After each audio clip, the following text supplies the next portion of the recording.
Covering more local stories than any other station. Local 4 today at 5 a.m. starts now. Good morning. It's 5 a.m. on this Monday, October 21st. We're taking a live look outside in Hastings right now where things are pretty calm. Not too bad as we're heading towards the end of October. We're going to get a check of that forecast, see if this wind is going to stick around. But here's what we're tracking now on Local 4 today.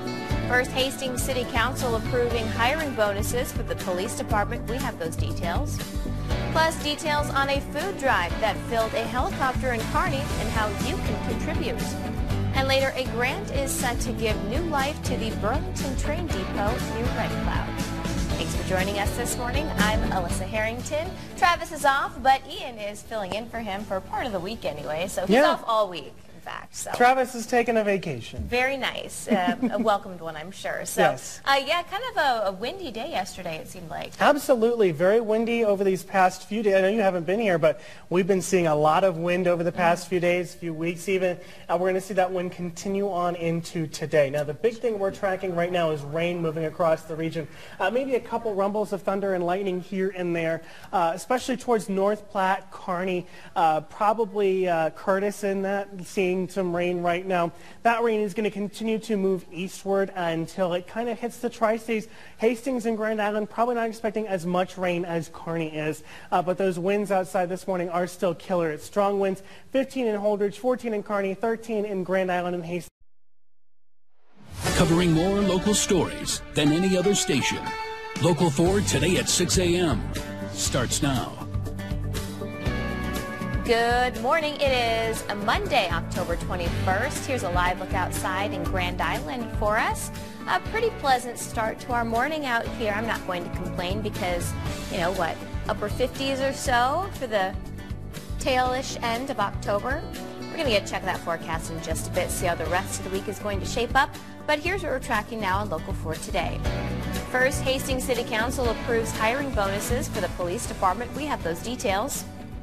Plus, details on a food drive that filled a helicopter in Kearney and how you can still contribute. And later, a grant is set to give new life to the Burlington Train Depot near Red Cloud. Thanks for joining us this morning. I'm Alyssa Harrington. Ian Mason filling in for Travis here. And, you know, like I said, I can't complain too much. It did get a little breezy here and there, but I thought yesterday was pretty beautiful outside. Yesterday was wonderful. Still a little breezy. We're going to see those breezes continue throughout the next couple of days, unfortunately. Yeah. I don't know if I would say it's just the season, but it seems like it's just like the decade in Nebraska where it's just going to be windy at least the decade, maybe the lifetime. At least since I've been around for 12 years, it's always pretty windy. Exactly. So. It's always windy here in Nebraska, so nobody should be surprised when I say we're seeing some pretty decent wind gusts. We see a thunderstorm right now moving throughout the region. We see this northern cell, kind of interesting, not severe at all, but we see it starting to move northwards, really weakening. Then we see a couple more cells down south. Those could come up and start to impact the Tri-States. I think that's what our model is trying to. Covering more local stories than any other station. Local 4 Midday starts now.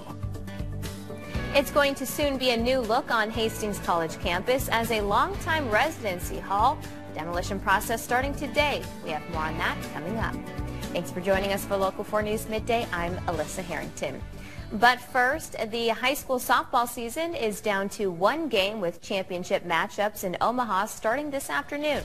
The Hastings Tigers are one of the Class B representatives after the hometown portion of the state tournament last week. This season, the Tigers qualified for the state tournament for the 9th time in 10 years. And the Tigers will play a 3-seeded Beatrice starting at 3:30 on the campus of the University of Nebraska-Omaha. Nebraska Public Media will be televising the live coverage of all 3 state championship games, so tune in to Local 4 tonight at 5, 6, and 10 for all of the game day coverage highlights. The best finish for the Hastings program so far was as runner-ups in 2020 and 2021. Covering more local stories than any other station. Local 4 at 5 p.m. starts now. Crews are still out this morning working on a fire in Kearney County. We'll tell you what we know so far. Plus, the senior living community hosted a special event for their residents. We'll show you what they did. But first, the state's largest high school is canceling their girls basketball season. We'll show you why. Thanks for joining us for Local 4 News at 5. I'm Casey Mintz. Well, the largest high school in the state has announced there will be no varsity or JV girls basketball this season. Grand Island Public Schools says the decision comes after months of conversation and is due to low participation numbers. The school says it's going to focus on their younger players and help with their development rather than playing freshmen and sophomore on their varsity team. Islanders head coach Catherine Langer and her staff will remain with the program as the paused varsity season is intended only for the 2024-25 year. Athletic Director Chris Ladwig says in part, quote, "We're committed to this program and it's because of our commitment to cultivate." Covering more local stories than any other station. Local 4 at 10 p.m. starts now. A Class A program will be without girls varsity basketball team this season. We'll tell you why. Plus, a doctor in central Nebraska is encouraging early screening for breast cancer, no matter the gender. But first, a teenager has been transported to a hospital following a crash. Thank you for joining us for Local 4 News at 10. I'm Brandon Muting. Breaking news out of Hastings tonight, an 18-year-old has been transferred to Mary Lanning in Hastings following a rollover crash near North Showboat Road and Highway 34. The driver was the only occupant. The deputy on scene says the 18-year-old driver drove off the road into the ditch. The conditions of the driver are unknown.